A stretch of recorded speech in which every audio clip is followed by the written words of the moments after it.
acontecer na tua vida. Então eu convido você a se desarmar, abrir o teu coração. E se você está aqui pela primeira vez, eu gostaria que você se sentisse em casa. Eu sempre falo assim, que é bom estar na casa do Pai. Eu, quando tinha meu pai vivo, eu ia visitá-lo, ele morava no Paraná, e eu nunca saí da casa do meu pai sem receber um presente. Às vezes ele me dava um relógio, e eu dizia: pai, eu tenho um relógio. Não, meu filho, quero te dar um... Às vezes ele me dava dinheiro, queria colocar dinheiro no bolso da minha camisa, no bolso da minha calça. E eu dizia: pai, não precisa o senhor me dar dinheiro, eu vim visitar porque eu estava com saudade do senhor. Ele: não, meu filho, eu quero te dar um presentinho. Porque o pai sempre quer cuidar do filho. E eu espero que você hoje se sinta um filho que entende que o teu Pai do céu é perfeito, é amoroso, é amorável, e Ele quer cuidar de você, Ele quer te abençoar. O mundo está vivendo um dia muito especial, o mundo cristão pelo menos, onde a gente comemora o domingo de Páscoa, o domingo da ressurreição. E hoje nós temos um tema, antes de orar, antes de participar da ceia, eu quero refletir com vocês. Ressurreição,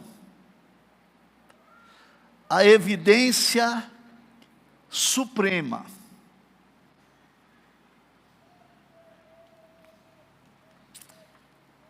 Eu entendi isso quando eu era um jovem, que ser cristão, ir a uma igreja, não é ter uma religião. Eu entendi quando eu era jovem, que Jesus estava vivo, e que Ele era o único que poderia me salvar. Salvar da condenação eterna. Eu entendi que Ele era o único que veio para me resgatar, que lá na cruz Ele pagou a minha dívida, e que havia uma eternidade me esperando, com 2 lugares, e eu tinha que fazer a minha escolha, onde eu queria passar a eternidade. E eu entendi isso há 50 anos atrás, quando eu não sabia nem o que era a palavra cristão, eu não sabia o que era a palavra conversão, mas eu disse para Jesus: se o Senhor me perdoar, e se o Senhor me ajudar, eu vou seguir esse caminho, porque eu quero um dia ir morar nos céus. Sabe por que as pessoas que frequentam igrejas, e eu não tenho nada contra igrejas, mas eu quero colocar aqui uma verdade, uma realidade, pessoas que se dizem cristãs, que têm um vazio no coração, que são inseguras, que têm depressão, que nada está bom, que não estão felizes, não estão satisfeitas. Sabe por quê? Porque elas não entenderam que Jesus está vivo. Elas não entenderam que Jesus ressuscitou. De todas as grandes religiões do mundo, o cristianismo é a única religião que o seu líder está vivo. O budismo, fundado por Buda, Buda está morto. Confucionismo na China, Confúcio está morto. Islamismo, que se vê falar todo dia do Islã, que querem dominar o mundo, estão dominando a Europa pela multiplicação de filhos, porque eles casam com crianças, meninas de 11 anos de idade. A menina engravida com 11 anos, 12 anos, e todo ano tem um filho. E eles querem dominar o mundo pela multiplicação. Então a cultura europeia logo, logo vai desaparecer. E o Islã já tomou conta da Inglaterra, tomou conta da França, e agora eles estão tentando barrar a migração, mas agora não tem volta mais. Na Alemanha, Portugal, todos, o Islã. Quem fundou o Islã? Maomé, está morto. Eu estive 4 vezes em Israel e as 4 vezes visitei o túmulo de Jesus. E dentro do túmulo tem uma plaquinha lá, ele não está aqui, ele já ressuscitou. Ele vive. Olha o que está escrito no Evangelho de Lucas, capítulo 24, versículo 2 ao 6. Elas, as mulheres, viram que a pedra tinha sido tirada da entrada do túmulo. Porém, quando entraram, não acharam o corpo do Senhor Jesus. E não sabiam o que pensar. De repente apareceram diante delas 2 homens vestidos com roupas muito brilhantes. E elas ficaram com medo e se ajoelharam e encostaram o rosto no chão. Então os homens disseram a elas: por que é que vocês estão procurando entre os mortos quem está vivo? Ele não está aqui, mas ressuscitou. Lembrem que quando estava na Galileia, ele disse a vocês que ele ia ressuscitar. Amém. Depois que ele fosse, volta o versículo, então vamos ler. O Filho do Homem precisa ser entregue aos pecadores, precisa ser crucificado e precisa ressuscitar ao 3º dia. Essas mulheres que foram no túmulo de Jesus ao 3º dia, no domingo, elas tinham um fio de esperança de encontrar pelo menos o corpo, fazer algo, mas foi um choque. Por que vocês estão procurando entre os mortos aquele que vive? Ele não está aqui, mas ele já ressuscitou. A ressurreição, irmãos, não é um mito, é uma realidade. É uma força tão grande para o cristianismo, que você pode, com a certeza de que Cristo está vivo, ver a tua história mudada. Talvez para você seja muito vaga a ideia do que pode acontecer com a tua vida, se você realmente crer que Ele está vivo. Há uma passagem no Evangelho de João, que eu tenho um entendimento mais amplo do significado. Vamos ler João 20, versículo 26 ao 29. Olhe, leia comigo. Uma semana depois que Jesus foi morto, os discípulos de Jesus estavam outra vez reunidos ali, com as portas trancadas. E Tomé estava no meio deles. Por que eles estavam com a porta trancada? Porque eles sabiam que eles poderiam ser mortos também, e eles estavam com muito medo. Jesus chegou, ficou no meio deles e disse: que a paz esteja com vocês. Em seguida disse a Tomé: veja a minha mão, veja as minhas mãos, e ponha o seu dedo nelas. Estenda a mão e ponha no meu lado. Pare de duvidar e creia. Então Tomé exclamou: meu Senhor e meu Deus. Você creu porque me viu. Disse Jesus: felizes são os que não viram, mas assim mesmo creram. Olha aqui para mim. Eles estavam trancados, portas fechadas e com medo.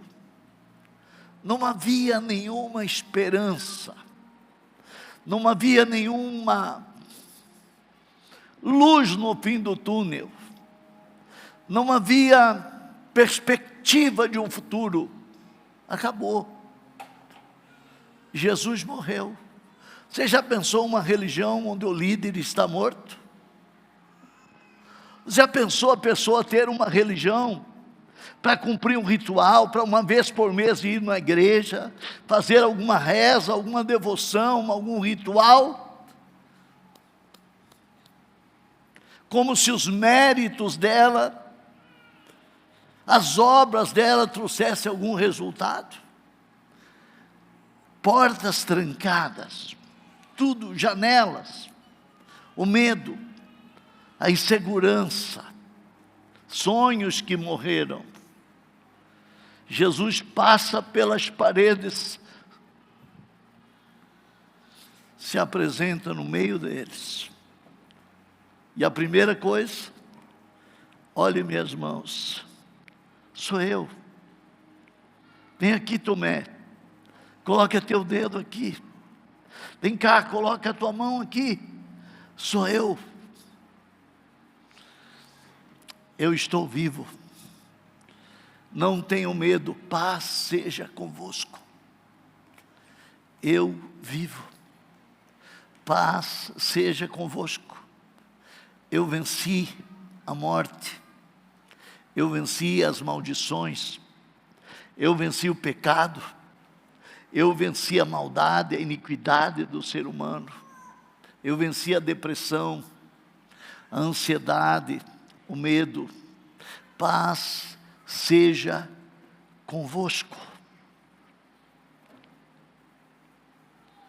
Jesus se apresenta aqui como a porta. Ele disse: eu sou a porta. Se alguém entrar por mim, entrará, sairá e encontrará vida, encontrará pastagem, encontrará alimento. Eu sou a porta. Talvez você esteja trancado, fechado, e você não tem muita esperança do amanhã. Você está decepcionado até com as suas orações, porque não há resposta das suas orações. Você está com medo. Sabe quando Deus responde a oração? Quando a gente tem certeza de que Jesus está vivo e que Ele é o nome sobre todos os nomes, porque Ele disse: tudo o que vocês pedirem em meu nome, eu farei, para que o Pai seja glorificado no Filho. Ele está vivo. Quando você entende que Jesus está vivo, você pode lutar por algo, e lutar e prevalecer. Por isso Jesus disse: orai sem cessar. Por isso Ele disse sobre o dever de orar sempre, sem nunca esmorecer. Então as mulheres encontraram o túmulo vazio. Jesus aparece aos discípulos quando eles estavam fechados, trancados. E Paulo escreveu algo na carta aos Coríntios muito impressionante. 1 Coríntios 15, versículo 3 a 8. Olha o que Paulo escreveu, o apóstolo Paulo. Eu passei para vocês o ensinamento que recebi e que é da mais alta importância. Cristo morreu pelos nossos pecados, como está escrito nas Escrituras. Ele foi sepultado e ao terceiro dia foi ressuscitado, como está escrito nas Escrituras. Atenção, ele apareceu a Pedro e depois aos 12 apóstolos. Depois apareceu de uma só vez a mais de 500 seguidores, dos quais a maior parte ainda vive, mas alguns já morreram. E em seguida apareceu a Tiago, e mais tarde a todos os apóstolos. E por último, depois de todos, ele apareceu também a mim, como para alguém nascido fora do tempo. Paulo dá uma descrição tão grandiosa. Sabe como Paulo morreu? Morreu em Roma, decapitado, cortaram a cabeça dele. Você acha que alguém morreria por uma mentira? Você acha que alguém seria capaz de morrer para defender uma mentira? Paulo não podia negar, porque ele viu Jesus ressuscitado. A verdade, ela tem poder, ela prevalece. A verdade sempre vai vencer. E Paulo morreu por uma verdade: eu vi Cristo ressuscitado. Ele apareceu a mim. Cortaram a cabeça dele. Ele não negou Jesus. Você sabe como Pedro morreu? Ele foi crucificado de cabeça para baixo. Pedro não podia negar que Jesus estava vivo, porque ele era uma testemunha ocular de um fato. Ele viu Jesus ressuscitado. Você sabe como João morreu? Ele foi levado na ilha de Patmos para morrer lá. Ele viveu quase 100 anos de idade, o apóstolo João. Ele viu Jesus ressuscitado. Ele não negou Jesus. Eu estou citando 3 dos milhares dos primeiros cristãos que morreram queimados vivos, morreram assados nas brasas, morreram lançados para as feras, mas eles não negaram Jesus. Veja, a ressurreição, como o título diz, é uma evidência suprema do cristianismo. Você estar aqui, não é porque a Area Church tem um bom auditório, tem célula, não. Você deve estar aqui, porque o teu Jesus, aquele que você crê, está vivo e Ele vai te abençoar. Ele vai abençoar a tua casa, Ele vai abençoar a tua família, Ele vai abençoar a tua vida no amanhã. Talvez você está muito cansado, talvez você está desanimado, talvez você pecou, e você acha que agora você não tem mais perdão, você cometeu um erro muito grave. Eu quero dizer algo para você, que se você estiver disposto a viver uma nova vida, porque Jesus disse: aquele que não nascer de novo, não verá o reino de Deus. Aquele que não nascer de novo, não verá o reino de Deus.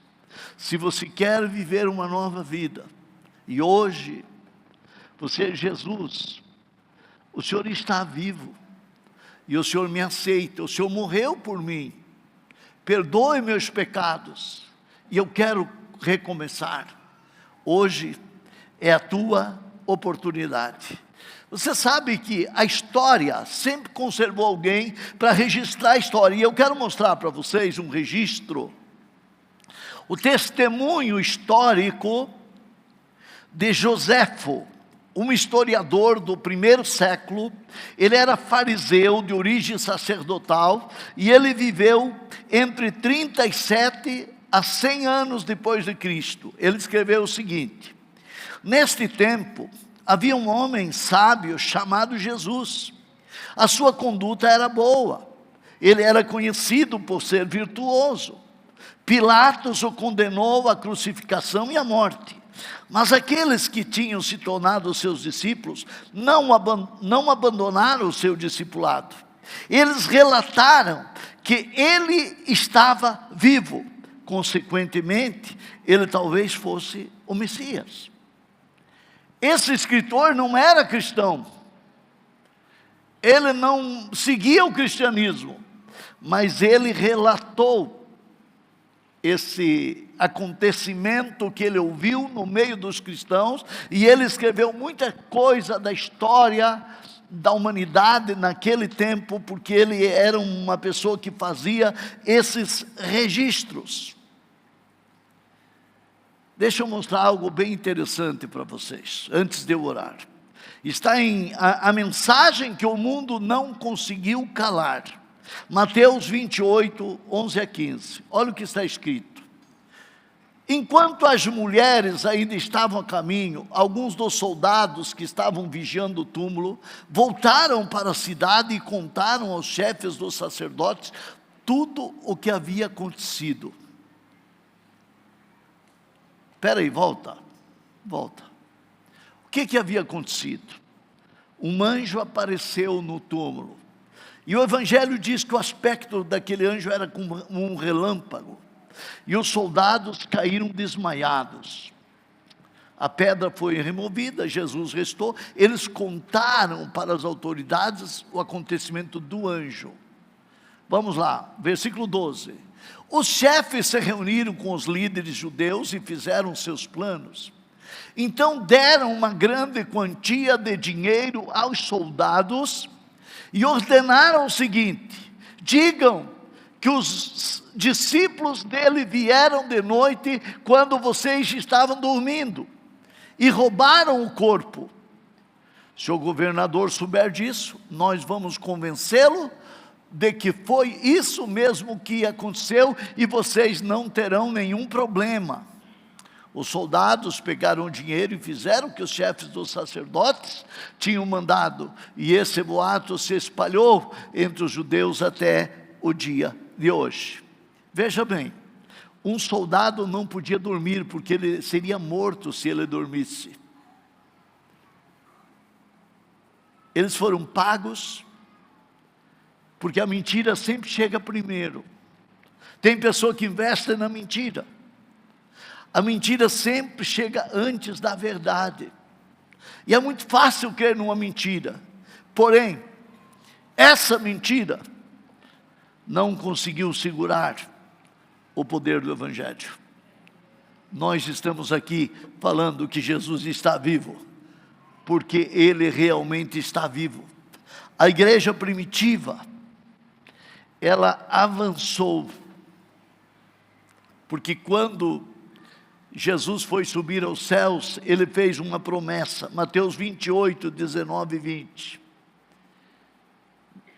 Portanto, vão a todos os povos do mundo e façam com que sejam meus seguidores. É o que eu estou tentando fazer. Que você siga Jesus, porque Ele é a única saída, Ele é o único caminho, Ele é o único nome, Ele está vivo. Façam com que sejam meus seguidores, batizando esses seguidores em nome do Pai, do Filho e do Espírito Santo, e ensinando-os a obedecer a tudo que tenho ordenado a vocês. Lembrem-se disto: eu estou com vocês todos os dias, até o fim dos tempos. É tão bom quando eu levanto pela manhã todos os dias, e eu posso dizer obrigado, Jesus, porque hoje é mais um dia que eu tenho a oportunidade de ser abençoado e de caminhar na Tua presença, porque o Senhor está vivo em mim. Cristo em vós, a esperança da glória. Estarei convosco todos os dias até a consumação dos séculos. Ele está vivo. Eu quero que traga um livro aqui, Cristo em vós. Eu escrevi esse livro. Essa ideia é única. Essa ideia mudou minha vida. Essa ideia eu entendi há 27 anos atrás, quando eu ouvi um missionário que atuava na África. Ele já morreu com quase 100 anos. E esse missionário, ele disse o seguinte, ele disse: eu não tenho problemas com o diabo. Ele disse: o diabo tem problema comigo, porque onde eu chego ele vai ter problema. Porque Cristo está em mim. Eu escrevi esse livro, Cristo em vós, a esperança da glória. O mistério que ficou oculto através dos tempos, mas agora, no último tempo, Deus, Cristo, revelou à igreja. E o mistério é este: Cristo em vós, o Cristo vivo em você. Você já imaginou o poder que você tem? Pare, olhe para mim, olhe para mim. Talvez você está lutando com as suas próprias forças. Você está fazendo o que você pode. E o que você pode não tem trazido o resultado que você precisa. Cristo venceu. E Ele venceu por mim e por você. Ele morreu por mim e por você. E Ele ressuscitou por mim e por você.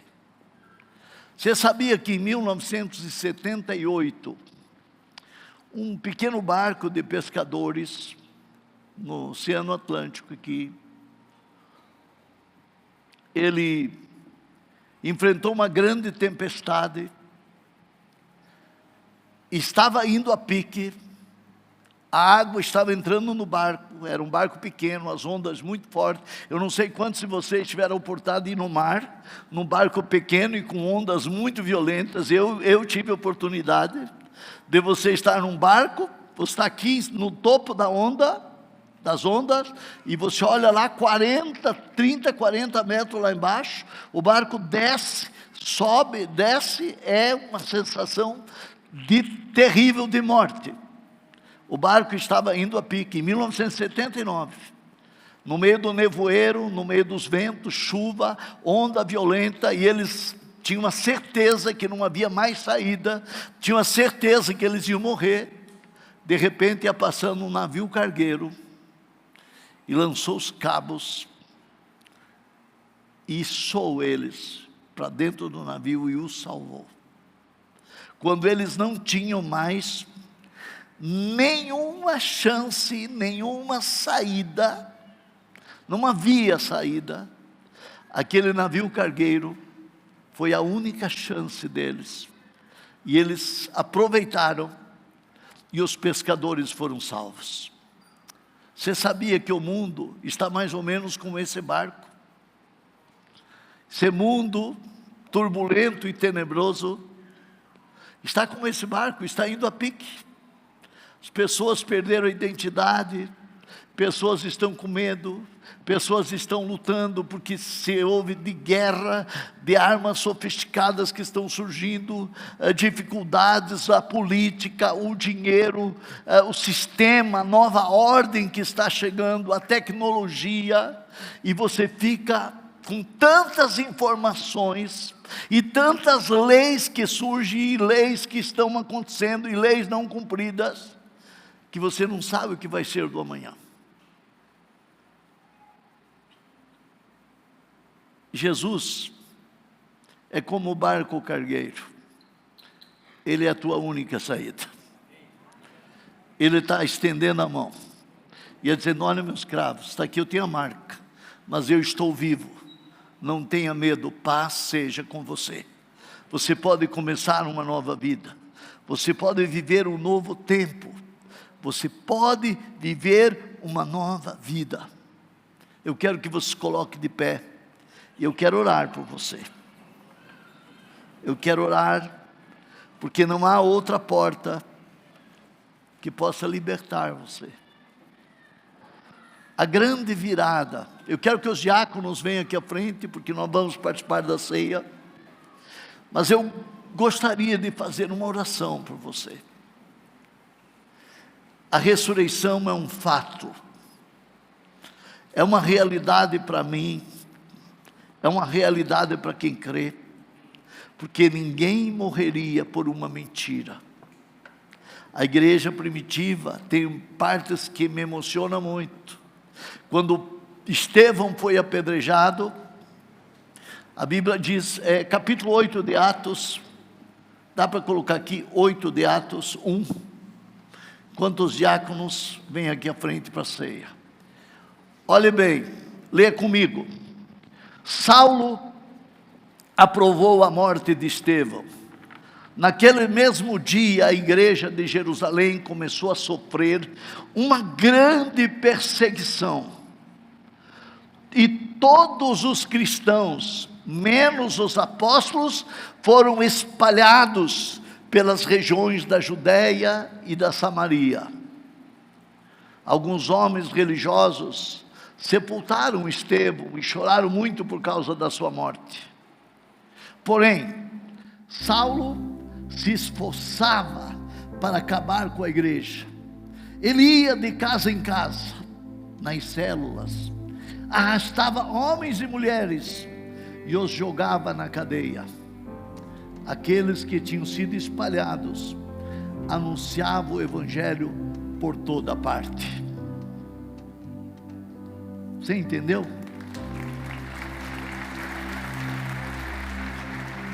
Estevão foi apedrejado,